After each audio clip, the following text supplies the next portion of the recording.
কে হলো স্বামী? ওইভাবে তাকিয়ে আছো কেন আমার দিকে? আমি এখন তাকিয়ে আছি, ভাগ্যিস তোর উপর এখনো অ্যাটাক করিনি।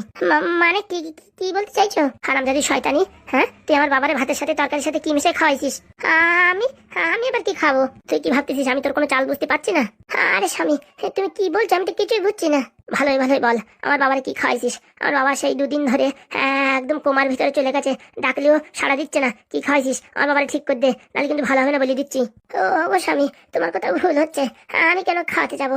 তোমার বাবা তো মানে আমার বাবা। হ্যাঁ, তা আমি আমার শ্বশুর মশাই কি খাবো বলো? পর কখনো আপন হয় না, বুঝতে পারছিস? তোর বাবার সাথে আমরা এরকম একটা টর্চার ব্যবহার করেছি বলে তুই এখন আমার বাবারে প্রতিশোধ নেওয়ার জন্য এই মৃত্যুর মুখে ঠেলে দিয়েছিস, তাই না? আমি কি কিছুই জানি না? না না, সত্যি বলছি, আমি কিচ্ছু করিনি। তুই যদি না করিস তাহলে কে করলো বল দেখি? বলছি কি, কিছু মনে করবা না তো? কিছু মনে করবো না মানে? এখন তোর ঘেটি ধরে আসলাবো আমি।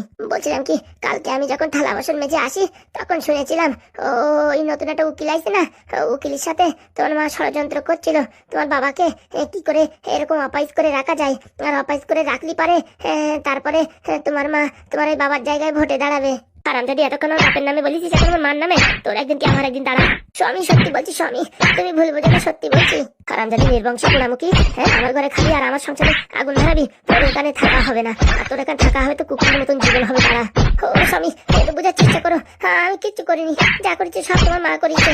আবার মিথ্যে কথা, আবার মিথ্যে কথা। কিট্টু কি হয়েছে, এত আওয়াজ যাচ্ছে কেন? আর বলো না, তোমার নামে উল্টো পাল্টা কথা বলছি, ওকে তুমি ছেড়ে দেবো? আমার নামে উল্টো পাল্টা মানে? এই হারামজাদি কি বলে জানো? কি বলে বল দেখি? বলছে বাবারে তুমি নাকি কি নাকি খাওয়াই টাওয়াই নাকি কোমায় পাঠা দেছো, বাবার জায়গায় এখন তুমি ভোটে দাঁড়াবা। হারামজাদি, হ্যাঁ এতদিন আমার ছেলের সাথে ঝগড়া করেছিস, এখন এমন শয়তানি বুদ্ধি লাগাচ্ছিস, হ্যাঁ যাতে আমার আর আমার ছেলের ভিতরে একটা বিচ্ছিন্ন ভাব তৈরি হয়ে যায়। এমনিতে আমার স্বামীদি অপঙ্গ করে রাখিছিস, তোর একদিন কি আমার একদিন দাঁড়া। তোর বাবার এখন ওই জেলের ভিতরে আছে না, ওখানে গিয়ে হামুনদাস্তা দিয়ে বাড়বো দাঁড়া। কিন্তু তুই ওর কথায় কি বিশ্বাস করেছিস? মাথা খারাপ মা, এখন হতে পারে? হ্যাঁ তুমি বাবারে কত ভালোবাসো, তুমি কি বাবারে মারতে পারো? সেটাই বোঝাই কেডা? এই কাল নাগিনী শাকচুন্নিরি যেদিন ঘরে আনিছিস সেদিন থেকে আমাদের কপালে পুরো একদম ঝাঁটামুখো হয়ে গেছে। ঠিক বলিস মা, তখন থেকে বাড়ি একটা নাটে ঝামেলা চলতেই রয়েছে। হ্যাঁ এদিকে ঠিক হচ্ছে তো ওইদিকে সমস্যা হচ্ছে, হ্যাঁ একটা নাটে ঝামেলা চলতেই আছে। বলছি কি এখনো সময় আছে, এসব অপায়ের ঘরের থেকে বার করে দে। এইসব থাকলে পারে না, সংসারে উন্নতি হবে না, বরঞ্চ ক্ষতি হবে। না মা, তুমি যা বলো তা বলো, এই শয়তানিকে আমি বাড়ি থেকে বের করবো না। এখানে বসেই ওরে তিল তিল করে আমি ওর জীবন শেষ করে দেবো। ও আমার চেনে না, হ্যাঁ আমার বাবার জীবন নিয়ে ছিনিমিনি খেলে, হ্যাঁ তোমার কথা নামে উল্টো পাল্টা কথা বলে, ওরে আমি ছেড়ে দেবো? আমার নাম কিট্টু। সত্যি বলছি, আমি কিচ্ছু করিনি।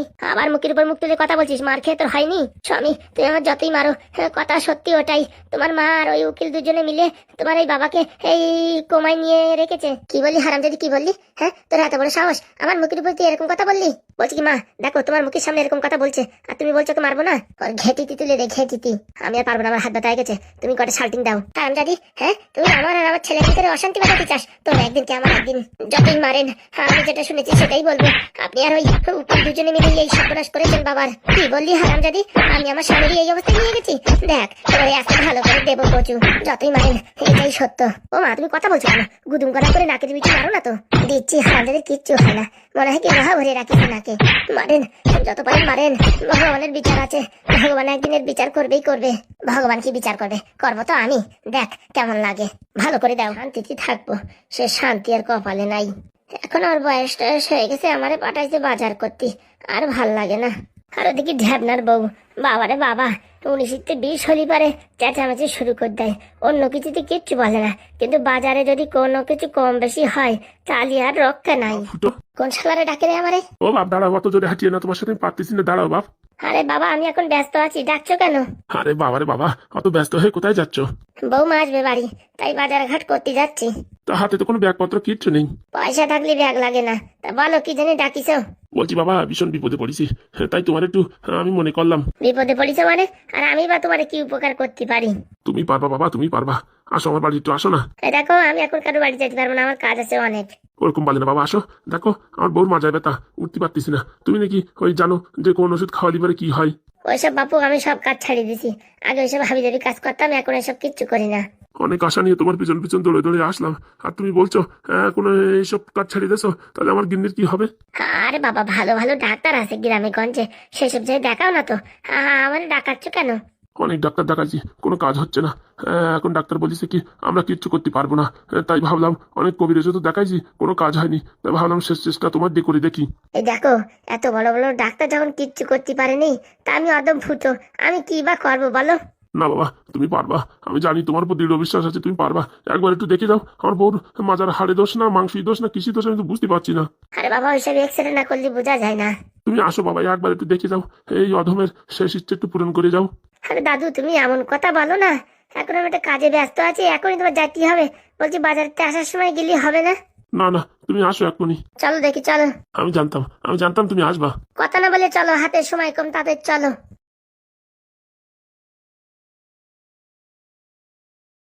বলছি ম্যাডাম, আর কতদিন কতদিন এইভাবে আমি দুঃখ যন্ত্রণা সহ্য করবো?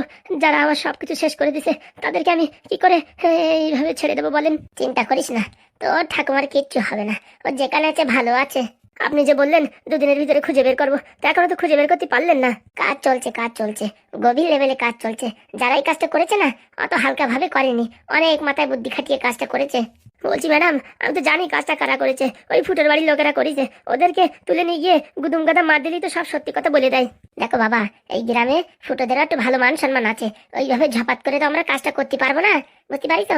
তার জন্য একটু নিয়ম কানুনের দরকার। হ্যাঁ, ওদের উপর যদি ঝাপ করে তুলে নিয়ে যাই, তখন এই পুলিশের উপরও চাপ সৃষ্টি হবে। তারপরে সবকিছু খোঁজাখোঁজ করে যদি জানতে পারে যে আমি এই কাজ করেছি, তো পরবর্তীতে আমারও চাপের সৃষ্টি হবে। অত শত জানি না আমার ঠাকুমা কিরকম আছে, আমি জানি না। যে করে হোক আপনি আমার ঠাকুমাকে এনে দিন, আর ওই ফুটোদের এই গ্রাম থেকে তাড়ানোর ব্যবস্থা করেন। সব চলছে সাইলেন্ট লেভেলে, সব চলছে। বলছিলাম ম্যাডাম, একটা কথা বলবো। এই দেখো কদম, তোমার এই স্বভাবটা কোনোদিন গেল না। এখানে একটা ইম্পর্টেন্ট কথা হচ্ছে, মাঝখানতে ফলন কাটছো, এটা কি ভালো কথা? সব সময় তোমার বোঝাতেই হবে। তুমি তো দেখছি দিন দিন আমার স্বামীর মতন হয়ে যাচ্ছ, ওই পাগল খেপার মতন। Sorry madam. এরপর তো যখন কথা বলবো কারোর সঙ্গে, মাঝখানে এরকম ফুস করে কথা বলবা না, বুঝতে পারিছো? আচ্ছা। তোমার সময় দেওয়া হবে, তখন বলবা। তা বলছিলাম কটকটি, তুমি টেনশন করো না, সবকিছু হয়ে যাবে, একটু ধৈর্য ধরো। ফুটোরা তো যেরকম সেরকম মানুষ না, ওদেরকে ধরতে গেলে সেরকম বুদ্ধি দিয়ে ধরতে হয়, বুঝতে পারিছো? ঠিক আছে ম্যাডাম, সব আপনার উপর ছেড়ে দিলাম। আর তুমি আমার ভোটে কি করে জিতবা সেই ব্যবস্থা করো, ও নিয়ে আপনি চিন্তা করবেন না। আপনাকে ঠিক বিজয়ী হিসেবে ঘোষিত করব। একমাত্র আমি তোমার পরেই ভরসা করি, বুঝতে পারিছো? সেই ভরসাটা যেন থাকে, সেইভাবে কাজ করো। ও নিয়ে চিন্তা করবেন না ম্যাডাম, সব ঠিক হয়ে যাবে। আচ্ছা বলে কদম, কি বলবি এখন বল। বলবো ম্যাডাম। না না, এখন তুমি এখানে দাঁড়াও, আমি ঘরে গিয়ে ধান তুলসী পাতা নিয়ে আসি, তোমার মাথায় বরণ ডালা ছেঁকাই, তারপর তুমি বললো। না ম্যাডাম, তার দরকার হবে না। তো সময় নষ্ট না করে ঘপত করে বলে ফেলাও, আমার আবার জরুরি একটা মিটিং আছে। বলছি ম্যাডাম, গ্রামে গঞ্জে সব জায়গায় রটাইতেছে যে আপনি ওই এমএলএ বাবুরি এই প্যারালাইসিস ফেলাইছেন। আমি এমএলএ প্যারালাইসিস ফেলাইছি মানে? তা জানি না, চার দোকানে তো সব ওই খবরই চলছে। এ কিরকম কথা? হ্যাঁ, আমি এসে তো কিছু করিনি। আমার নাম আসলো কেন? সব ওই ফুটোদের কাজ। আরে কটকটি, তুমি একটু বোঝার চেষ্টা করো। হ্যাঁ, আমারে তুমি কোথায় উপরে উঠাবা, তারা গ্রামের লোকজন আমারে এরকম কুনজরে দেখছে। এইরকম ভাবে চলতে থাকলে ভবিষ্যৎ তো অন্ধকার। চাপ নেবেন না ম্যাডাম, সব ঠিক হয়ে যাবে। আরে সব ঠিক হয়ে যাবে, ঠিক হয়ে যাবে বললেই হবে? হ্যাঁ, তুমি দেখো গ্রামে গঞ্জে এখন আমার কিরকম একটা বদনাম উঠিছে। এইরকম গুজব যদি চলতে থাকে, ভোটে জিতা তো দূরের কথা, লোকে তো আমার দিকে ঘুরেও তাকাবে না। কটকটি আর কদম, দুইজনই তোমরা তদন্ত শুরু করো। এই কাজটা কে করলো, আমার নামে এরকম বদনাম কে দিল? বলছি ম্যাডাম, এরা কি করে খুঁজে পাবো যে কি এই বদনামটা দিছে? মাসগুলি টাকা নাও কি খালি খালি? হারামজাদা বসে বসে গেলার জন্য খোঁজো, দেখো কে করিস এই কাজটা। আচ্ছা ম্যাডাম। আর কটকটি, তোমায় কি আলাদা ভাবে বলতে হবে? ঠিক আছে ম্যাডাম, দেখছি। আপনি আমার দিকে একটু দেখবেন। দেখো, নারকেল বেগমরে 10 বার এক কথা বলা লাগে না, বুঝতে পারিছো? বলছি তো, তোমার কাজ সাইলেন্ট লেভেলে চলছে। ঝপাত করে তুমি তোমার ঠাকুমারে খুঁজে পাবা, আর তুমি যা চেয়েছো ফুটোরা এই গ্রাম ছেড়ে চলে যাবে। আমি লোক লাগিয়েছি, বুঝতে পেরেছো? বলছি ম্যাডাম, কোথাকার লোক লাগিয়েছেন? অত শত আমি কারোর সাথে বলতে যাবো না। যে বার কথা বলি, যা বলি সব লিক হয়ে যায় কথা। তার জন্যই ভেবেছি এখন থেকে আর কারোরই বলবো না, যেসব পার্সোনাল ব্যাপার পার্সোনাল ভাবে করবো। ম্যাডাম আপনি যেভাবে করেন করেন, কিন্তু আমি বলছি আমার ঠাকুমার জন্য খুঁজে পাই। অল্প সময়, খুবই অল্প সময়ের ভিতরে খুঁজে দেবো। আচ্ছা, আর এইসব আমার নামে কে বদনাম রটাচ্ছে, তার কান ধরে টানতে টানতে নিয়ে আসো। তারা এমন ফারান ফারাবো না, সারা জীবন মনে থাকবে। আর লোকের মাঝখানে যেসব কুকথা বলছে, সেগুলো ঠিক করার ব্যবস্থা করো। আগে ম্যাডাম, যাও দেখি। চলো দাদা। চল ভাই। কোন শালা এরকম আকাশ করছে? হ্যাঁ, আমার বর তো তার বাপের বাড়ি গেছে। নারকেল বেগমের শত্রু, আমার শত্রু এরকম কে? হ্যাঁ, যে চারিদিকে আমার বদনাম করছে। এই যতদূর সম্ভব মনে হচ্ছে ওই শালা এমএলএর বউই হবে। এমএলএর বউ যদি হয়, আর এমএলএ কুমায় পড়ে আছে, তাহলে ওর বউর এখন কিচ্ছু বলা যাবে না। কারণ কি, বলতে গেলে সব সিম্পিতি ক্রিয়েট করে মালটা সব ভোট হাতিয়ে নেবে। তাহলে কি করা যায়? যে করে হোক ওই এমএলএর বাচ্চারে জাগাতি হবে। ওই মাল যদি শুয়ে থাকে, তাহলে তো আমার কষ্ট আছে কপালে। কারণ কি, মানুষের ফোকাস এখন পুরোপুরি ওই দিকে। এই শালা, এটা কোনো এমএলএর চাল না তো, বউর কোনো চাল না তো, নারকেল বেগমের সাথে টক্কর নিচ্ছে, এইরকম বুদ্ধি লাগাচ্ছে, শালা বলার বাইরে। কি এত বুদ্ধি দিচ্ছে ওদের, আমি তো বুঝতে পারছি না। নাকি ফুটোদের বাড়ির থেকে এই গুজবটা ছড়াইছে, ঠিক বুঝতে পারছি না। ফুটোদের বাড়িতে যদি এই গুজব ছড়ায়, ওই শালারে এমন থেতেও করবো না, ওরা একদম আগা মাথা আলাদা করে দেবো। এমনি ফুটোর কপালে দুঃখ ঘনায় আছে, কারণ কি লোক যা ফিটিং করেছি, ওর দুঃখ আছে। দেখা যাকে দুইজনে পাঠালাম, এরা কি খবর আনে, আর ভাল লাগে না। শালা নারকেল বেগম বলিছে এই কাজটা ঠিক করে করতে পারি 50,000 টাকা দেবে। এই টাকাতে একটা পাত্রা কিনবো, একটা নাক ছাবি বানাবো, আর যে কটাকা থাকবে ওই ব্যাংকে ভোট দেবো। গিন্নি, ও গিন্নি, এই তো। এই দেখো আমাদের বাড়িতে কে আসছে দেখো। কে আসছে শুনি? ফুটো আসছে, ফুটো তোমার এই মাজা ব্যথা ঠিক করার জন্য। ও মা, তাই নাকি? ফুটো ঠাকুরপো, হ্যাঁ আসো বাবা, ভিতরে আসো। কই কাকিমার কি হয়েছে? ওই দেখো মাজা ব্যথা যেন উঠতে পারতেছে না। ও তো ভালোভাবেই বসে আছে। না না গো ঠাকুরপো, মাজায় বিশাল ব্যথা। ডাক্তার কবিরাজ বৈদ্যি সব বলে দিয়েছে যে আমি আর ভালো হব না। তারপর তোমার কাকা খবর পাইছে কোথায় যে তুমি নাকি কোন আয়ুর্বেদিক ওষুধ দাও, তাই দিলে নাকি অনেক মানুষের ভালো হয়েছে। আমার একটু রক্ষা করো ঠাকুরপো, রক্ষা করো, নয়তো এই জীবন নরকের জীবন। বলছি বাবা, তুমি যে করে হোক আমার বউটার ভালো করে দাও। এই বুড়ো বয়সে রান্না করতে আমার ভালো লাগে না। তুমি একটু দয়া করো ফুটো, তুমি একটু দয়া করো। ঠিক আছে, দেখি আমি ওই ঝাড় পাতা দিয়ে লতা পাতা দিয়ে একটা জাপ বানাই দেবানি। সেটা যেখানে ব্যথা সেখানে ঘপাত করে লাগাই দেবা, 2-3 দিনই মনে হয় অনেকটা ভালো হয়ে যাবে। তো বাবা তুমি একটু দেখো না কোথায় ব্যথা, ও কি হাড়ের ব্যথা না মাংসের ব্যথা না নারবের ব্যথা? ওই তো মাজার ব্যথা, তাই তো বললেন নাকি? ওরকম বলছি বাবা হয়, একটু হাত লাগাই দেখো কোথায় ব্যথা, কিরকম ব্যথা। বলছি দূরের থেকে দেখেছি তো, তাতেই হবে। না বাবা, তুমি দেখো, আমি দেখাচ্ছি। এইখানটা কিরকম, যেমন রগের উপর রাগ উঠে গেছে। এইখানে একটু দেখো দেখো। না না না কাকিমা, আমি দেখেছি। আমি ওষুধ এনে কাকার কাছে দিয়ে দেবো, কাকা লাগিয়ে দিলে ঠিক হয়ে যাবে।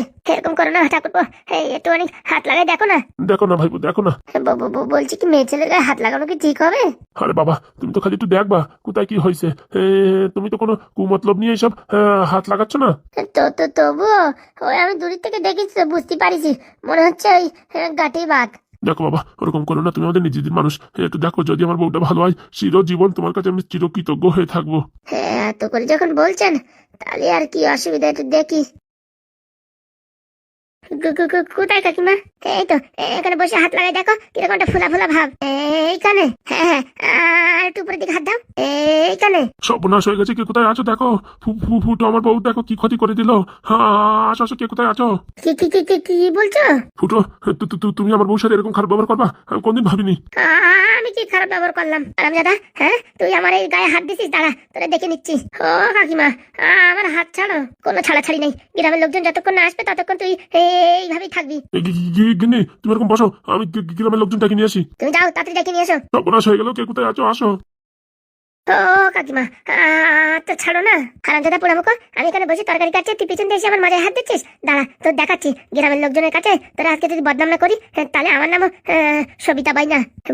বলছি দুইজনে মিলে এরকম বড় নাটক করে আমার ফাঁসালি। ফাঁসাফাঁসি কি দেখেছিস? দাঁড়া, ভাইপো বলিছিল কোনো দিক না তাকায় ডাইরেক্ট চলে যাও বাজারে।